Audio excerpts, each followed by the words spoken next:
안녕하십니까 시청자 여러분. 오늘의 차량은 피아트 124 스파이더라는 차량과 마츠다의 MX-5라는 차량에 대해서 이 두 가지를 비교를 해보면서 리뷰를 해볼까 합니다. 오늘은 서킷도 아니고 일반 도로도 아니고 순수하게 경량 로드스터에 맞는 와인딩에 좀 집중이 되어 있는 설명을 좀 드릴까 합니다. 그리고 일단 비교를 좀 하자면은 이 바디 플랫폼은 마츠다의 MX-5의 플랫폼을 아주 동일하게 같이 사용을 하고 있는 부분이요. 다른 게 하나 있다면은 이 녀석의 엔진에는 1.4 터보 엔진, 이 녀석 같은 경우에는 2.0 NA 엔진이 들어가 있습니다. 바디 플랫폼은 똑같지만 외관 파츠에 따라서 차량의 길이가 조금은 달라지는 부분이 있어요. 이 녀석이 13cm가 조금 더 긴 부분이 있고요. 서스펜션에 들어가 있는 세팅이 서로 다른 거, 그거 말고는 거의 다 똑같다고 보시면 될 것 같아요. 같은 바디 플랫폼인데 뭐 다른 게 있겠어? 라고 생각하실 수 있겠지만은 이 두 가지를 타보면서 여러분들께 얼마나 차이가 나는지 말씀드리도록 하겠습니다. 그리고 요새 저희가 여러 가지 시도를 해보고 있는데 내용은 좋은데 재미가 없다 이런 분들이 계셔가지고 오늘의 컨셉은 저보다 다 동생들이라고 좀 생각하고 마음 편하게 조금 제가 반말을 하면서 좀 진행을 해볼까 합니다. 그래서 양해를 먼저 말씀을 드리는 거고요. 렛츠고! 갈게요! 로드스터에 타는 맛이죠.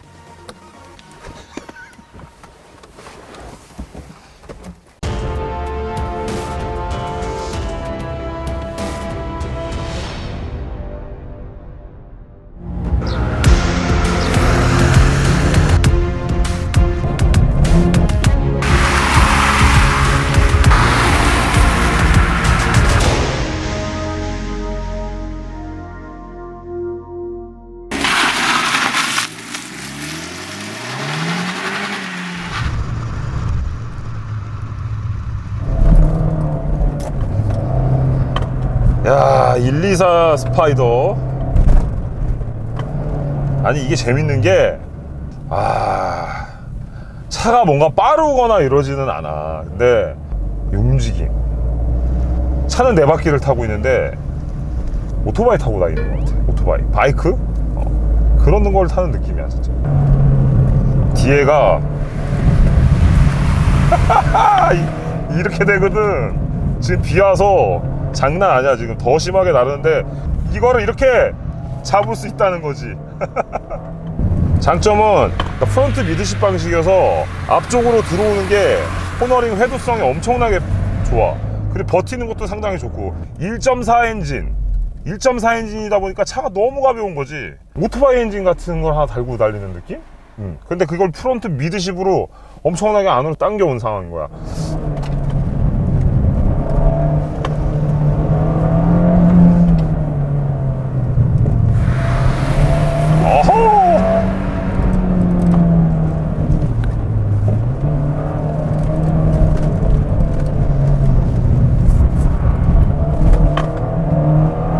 근데 와 진짜 너무 재밌다 이거 지금.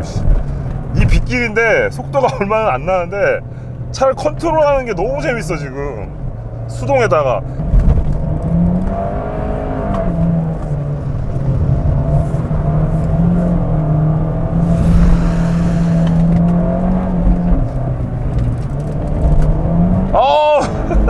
졸라 재밌어.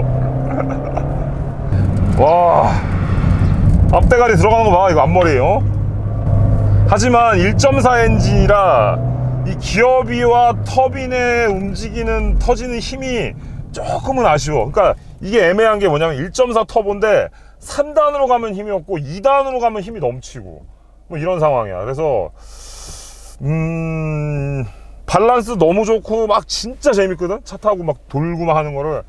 아마 너희들도 이거를 사게 되면은 물론 드라이빙을 이렇게까지 못하겠지. 형이니까 이렇게 하겠지. 근데 확실한 거는 재밌어. 진짜 재밌어. 아니 어떻게 이 가격대에 이렇게 재밌는 차가 나오냐고. 아마 이렇게 고민하겠지. 형, 그럼 벨로스터 N이랑 이 차랑 산다면 당연히 이 차 사야지. 난 얘기했지. 나는 후륜 성애자라고. 차는 후륜이야. 이렇게 타야 돼. 거기에 뚜껑도 열려. 근데 직선 힘 느낌은 벨로스터 N한테는 안 될 것 같아. 벨로스터 N이 차는 더 빠르겠지. 근데 진짜 장난 아니야. 진짜 재밌어.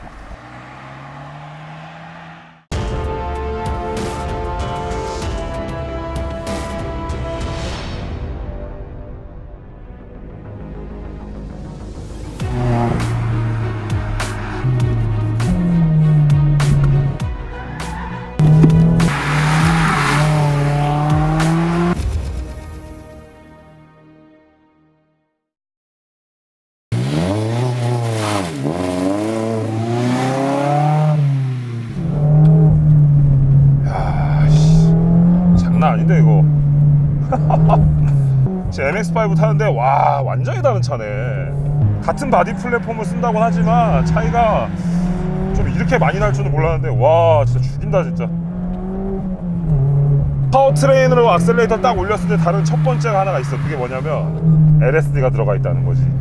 아까 전에 피아트 124 스파이더 같은 경우에는 이렇게 강력하게 밀리는 느낌은 없었는데 이 차 같은 경우에는 와 내가 악셀을 밀고 나갈 때 그냥 밀고 나가. 그냥 우리 레이스카들에 쓰는 차들처럼 악셀레이터 딱 밀고 나갈 때 진짜 기분 찢어진다 완전히. 와 이 LSD가 있어야지만 이렇게 드리프트로 잘 밀고 나갈 수가 있거든. 와우 게임이 안 되는데 이거? 예전에 막 이런 얘기를 했었어. 도요타 86 타면 드라이버를 만들어주는 차라고 한 얘기가 한 적 있었지.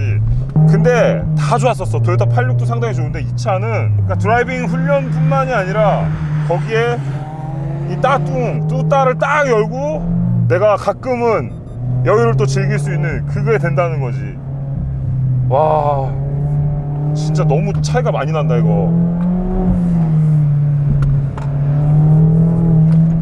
굳이 서킷을 가지 않더라도 와 너무 재밌어. 이걸 코너링을 이렇게 좌우로 움직였을 때 그리고 앞으로 코너링 회도 이렇게 되잖아. 이렇게 회도 딱 들어오고 악셀레이터 쭉 밀어놨을 때 이 LSD가 있어서 뒤에를 싹 밀어주는 거. 하지만 이건 드라이빙이 잘 되지 않으면 굉장히 어려울 수 있다는 거지.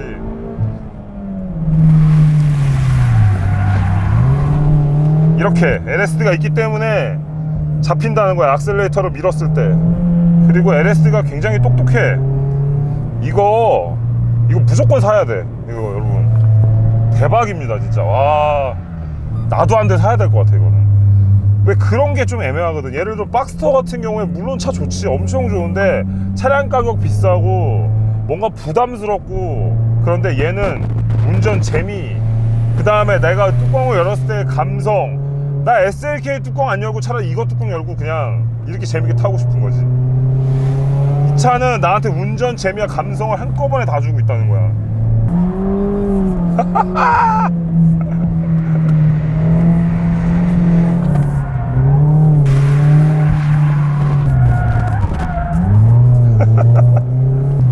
아씨 졸라 재밌어. 차가 밸런스가 너무 좋은 데다가 마지막 LSD가 있으니까 뒤에가 날라도 핸들만 딱 카운터만 치면 바로 잡히는 거야. 그래서 오히려 드리프트 하기가 조금 더 어려워. 드리프트 하려면 엑셀레이터를 계속 컨트롤을 하고 가야 되는데 그게 좀 어려운 부분은 있어. 근데 컨트롤 연습을 좀 하면 금방 할 수 있는 부분. 그리고 밸런스는 이 5대5 밸런스는 진짜 말도 안 돼 이거는 지금. 그리고 이 기아 체결감이 피아트 124랑 너무 달라. 이게 훨씬 부드럽고 훨씬 체결되는 느낌이 좋아. 마치 착착착착 들어가는 그 느낌이 환상적이야 진짜. 와 진짜 좋다. 아니 어떻게 이 가격대에서 이런 차가 나오냐고. 이게 차야. 이런 게 차라고. 이런 게 존나 사고 싶다 진짜. 달리기 차 하나 사고 싶은데 2인승 물론 그것도 있어. 하차감, 보여지는 감성. 내가 약간 밖에 나가서 좀 먹히는 거 이런 거 좀 안 먹힐 수 있어. 왜? 우리나라 사람들 보여주는 거 되게 중요하니까. 근데 그건 알겠는데 지금 이 차는 차를 탔을 때 내가 이 차를 컨트롤했을 때 그때 진짜 말도 안 된다는 거야. 그 기능하고 성능을 보고 살 거면 이 차 무조건 사라.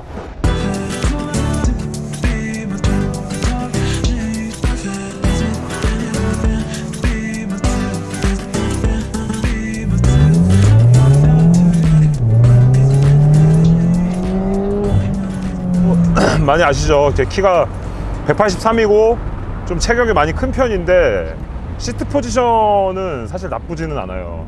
FMR 방식이죠. 그러니까는 엔진이 굉장히 안쪽으로 들어옴으로 인해 가지고 엔진은 요 앞에까지 들어와 있지만 어쨌든 이 발 쪽을 안으로 깊숙이 파놨어요. 그래서 제 다리가 깊게 멀리 가 있기 때문에 이 시트 포지션을 잡을 수 있는 부분이 있습니다. 그리고 핸들 같은 경우 아까 전에 MX5를 탔을 때는 텔레스코픽 기능이 나와서 앞뒤 이렇게 움직이는 부분이 있는데 얘는 움직여지지가 않아요. 그래서 이 부분이 좀 불편한 부분이 있고, 그리고 아까 MX5가 조금 더 포지션이 잘 나오는 편인 것 같아요. 좀 더 발 쪽에 더 깊숙이 들어가 있고 스티어링 안쪽으로 나오고 뒤로 조금씩 더 밀리더라고요. 그래서 몇 센치 차이긴 하겠지만은 그래도 제 키에도 차를 탈 수 있다라는 거.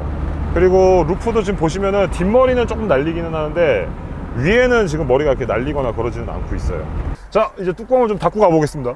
이 개폐 속도가 꽤 빨라가지고 여기서 제가 잡고 그냥 이렇게 닫으면 끝나요.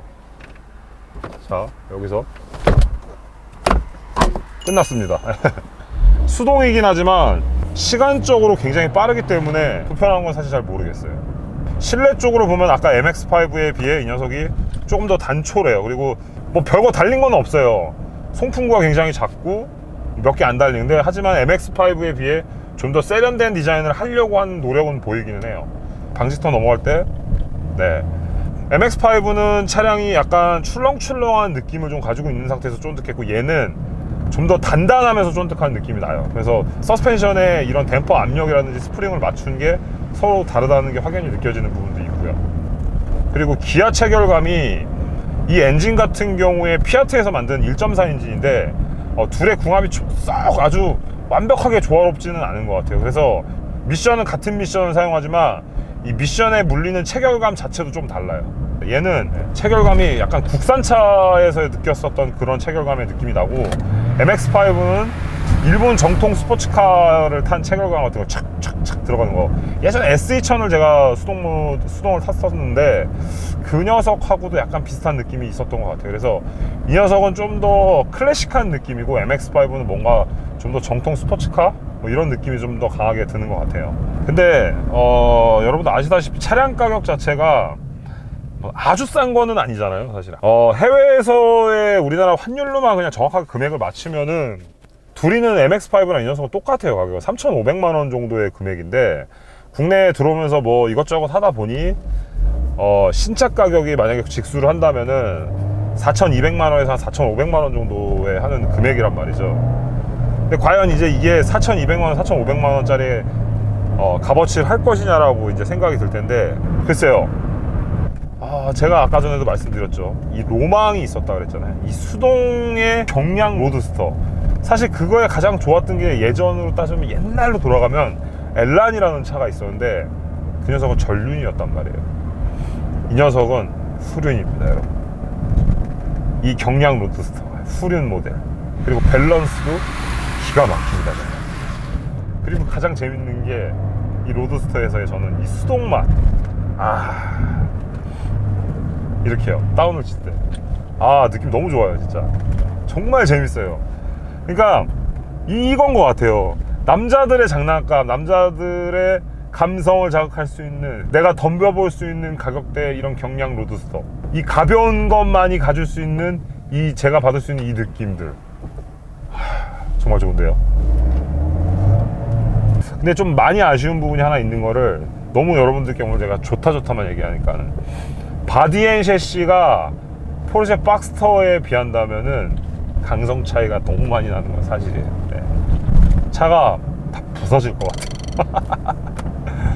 이쪽에 뭔가 잡고 있는 게 없다 보니까 차가 방지턱이나 안 좋은 길 넘을 때 차가 막 이래요, 차가. 네. 강성을 좀 올리려고 노력은 한 것 같은데, 차량 가격이 있어서 그런지는 잘 모르겠지만 바디 강성 자체는 그렇게 좋은지는 잘 모르겠습니다. 터보는, 자, 직선에서 쏠 때 터보는 RPM이 3000대부터 터보가 터지기 시작해서 5500까지는 부스를 계속 길게 끌고 가는 부분이 있고요. 5500 넘어가면서부터는 그냥 속도를 유지하면서 쥐어짜서 올라간다는 부분이 있게 느껴집니다. 와, 근데 어우씨. 자, 풍절음은 100km인데요 어마어마하게 들어옵니다. 속도가 얼마 달리지도 않았는데 바람 소리가 엄청납니다. 온 사방에서 바람 소리가 다 들어오는 것 같아요. 그리고 이 본넷이 굉장히 얇다는 게 느껴져요. 그래서 가볍게 만들어서 철판이 좀 약간 우는 정도, 지금 카메라 앞에 달았는데 살짝 우는 듯한 그런 느낌이 좀 나는 것처럼, 정말 가벼운 걸 달아놓은 듯한 느낌이 좀 나네요. 약간 살짝 날씨가 좀 추운데 히터를 한번 틀어볼까요? 네, 모드를 돌리는 것도 좀 편하게 돼 있어요. 다이얼 방식인데 쫀득하니 느낌도 괜찮네요. 와이퍼는 쫀득이 아니에요. 옛날 현대 날테이 같은 느낌이 좀 나긴 나네요. 계기판 시인성이 오목조목 작게 돼가지고 보기는 상당히 좋아 보이거든요. 고속은 차가 너무 가벼워서 그런가 와, 바람 소리하고 차가 조금 불안해요. 직진에서는 차가 너무 가볍다고 느껴지다 보니까. 자, 급차선 변경. 오우씨, 그래도 쫀득한 느낌이 있어가지고 순간적으로 움직였을 때 불안한 거는 하나도 없어요. 근데 이 주행풍과 차가 가벼워서 이 소리가 사실 사람을 좀 겁을 많이 나게끔 하네요. 차가 막 부서질 것 같은 그런 느낌 때문에 좀 무서워서 못 밟겠어요, 약간. 하지만 직진 안정성 자체는 괜찮아요. 그리고 수동 6단 모델이라서 기어비의 조화는 괜찮은 것 같아요. 이 엔진 출력 대비 힘을 어느 정도 써준다는 거. 네. 제동 성능 한번 볼까요? 자, 제동 성능 같은 경우에는 차가 가벼워서 브레이크에 무슨 엄청난 놈을 달아놓은 건 아니지만 차가 가볍기 때문에 가지는 이점 굉장히 잘 들어요. 140km대까지 안에서만 정말 재밌게 달릴 수 있어요. 그 이상은 좀 무섭습니다. 피아트라는 자동차가 국내에서는 사실 뭐 이미 정식으로 들어왔다가 별로 인기가 없어서 또 철수를 한 부분도 있는 상황이고, 사실 피아트의 기술이라기보다는 지금 이 기술은 거의 다 일본의 마츠다 차량의 기술인 거죠. 옛날에 아시는 분들 아시겠지만 RX-7이라는 차가 정말 명차 중에 명차였고, 일본에서는 슈퍼시티 차량에도 굉장히 많은 우승을 했었고, 뭐 튜닝 하시는 분들도 아실 거예요. 아메미야 RX-7이라 이러면 굉장히 많이 아시는데, 그러니까 이 마츠다라는 회사는 예전부터 굉장히 경량이라는 걸 신경을 썼다는 걸 제가 이 얘기를 왜 말씀을 드리냐면은, 지금 피아트 차를 리뷰를 하고 있지만 제가 타는 느낌은 뭐 유럽에 있는 이태리 차라기보다는 일본 차를 타고 있고, 특히나 일본 차 중에서도 마츠다 차를, 마츠다만의 항상 가지고 있는 아이덴티티 같은 것들, 마츠다 차는 항상 밸런스가 좋아야 되고 가벼워야 되고, 이 가벼운 차량 가지고 뭔가를 빠르게끔 만들어내고, 뭐 이런 철학? 뭐 이런 것들이 이 피아트에서 마츠다의 감성 자체가 느껴진다는 거죠. 네. 이런 고민도 하실 것 같은데요. 86보다 나아요? 라고 질문했을 때 86보다 훨씬 좋습니다. 86은 미션을 넣을 때 이런 느낌이 안 나요. 체결감이 이런 느낌이 안 나요. 얘는 정말 진짜 물고 빨고 싶네요. 네. 이 수동 미션 이 맛이 너무 좋아요, 진짜. 이거보다 더 좋은 걸 사시려면 MX-5를 사시면 됩니다.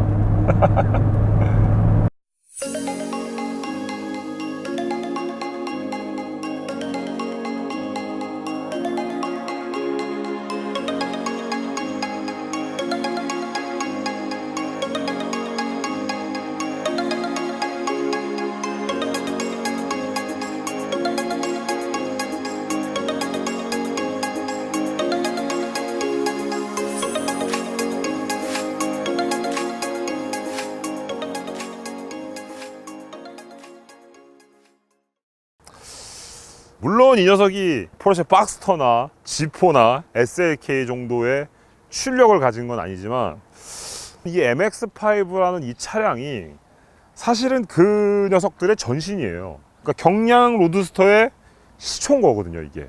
그러니까 이 녀석이 세계 신기록을 기록을 했어요. 뭘로? 판매량으로.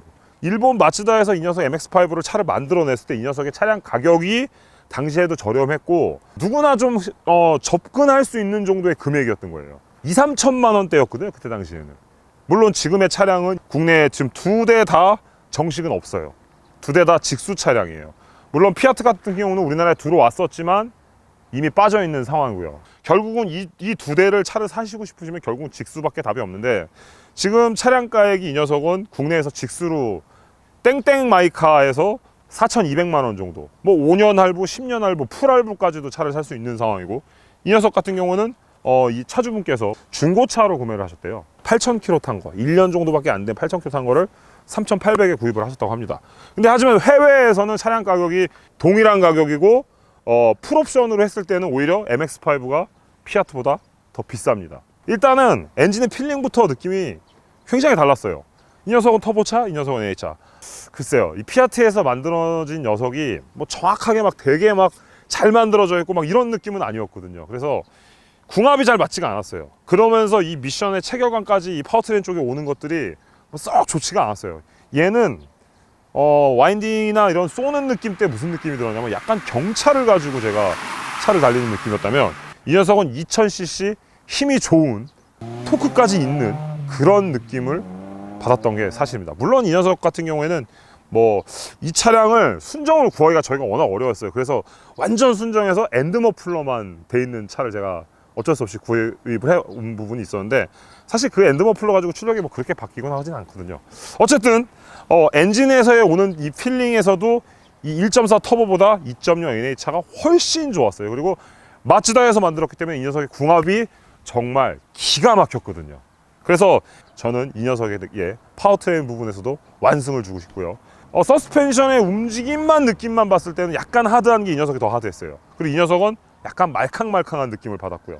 이 두 가지 차이가 있었지만 뭐 타면서는 뭐 그냥 서로 그냥 비슷비슷한 뭐 그런 느낌을 받았고요. 하지만 느낌은 다르긴 했다. 근데 제일 중요한 게 이 녀석 같은 경우에는 리어 디퍼런셜에 LSD가 들어가 있어요. 마력대도 거의 비슷한데 이 녀석은 뒤를 못 밀고 나가요. 제대로 토크 전달을 못 하는 거죠. 하지만 이 녀석은 제가 악셀레이터를 컨트롤하면서 뒤로 밀고 나갔다는 거. NA차임에도 불구하고 그런 부분들이 굉장히 인상적이었고, 정말 포르쉐 박스터가 가진 그런 안정적이면서도 로드스터의 느낌을 가지고 펀 드라이빙, 그리고 스포츠, 밸런스 모든 게 완벽하다라고 느끼고 정말 재밌었어요. 진짜로 저는 완벽하게 이 녀석 MX-5의 승리라고 얘기를 하고 싶습니다. 단 하나 얘기하자면은 포르쉐 박스터의 가격 차이가 너무 많이 나기는 하지만은 그래도 출력은 조금 아쉬운 부분이, 이 박스터에 비한다면 아쉬운 거지 이 녀석이 가진 능력에 비한다면은 충분하지 않을까라는 생각이 들었습니다. 지금 사실 이 차량 같은 경우는 제가 아는 동생을 통해서, 여기 SCB 모터스라는 동생을 통해서 오늘 급작스럽게 차를 섭외를 한 건데, 이 녀석을 저도 한 대 사고 싶다. 네, 목적에 정확하게 맞는 거예요. 가격대가 그냥 그래도 탈볼만한 금액대고 내가 덤벼볼만한 금액대에 로드스터고, 로드스터 개방가 이런 것도 굉장히 빨라요. 그런 부분에 있어서 저는 오늘 너무 재밌었어요. 그래서 차가 느렸지만 이 움직임과 밸런스 완벽함을 좋아해서 경량 로드스터라는 이 목적이 정말 잘 맞는 차라고 생각이 들었습니다. 자, 그리고 오늘 일반 도로를 또 주행을 해보면서 핸드폰 충전 거치대를 좀 놔두기가 좀 애매한 부분이 있었는데, 네, 오늘도 버바팀 충전 거치대는 한 건 했습니다. 자, 여러분들 방송 오늘도 재밌게 보셨다면 좋아요, 알림 설정, 구독까지 부탁드리도록 하겠습니다. 자, 모트라이는 계속됩니다. 여러분 많은 시청 바라고 많은 응원 부탁드리겠습니다. 오늘도 시청해주셔서 너무나 고맙습니다. 감사드립니다.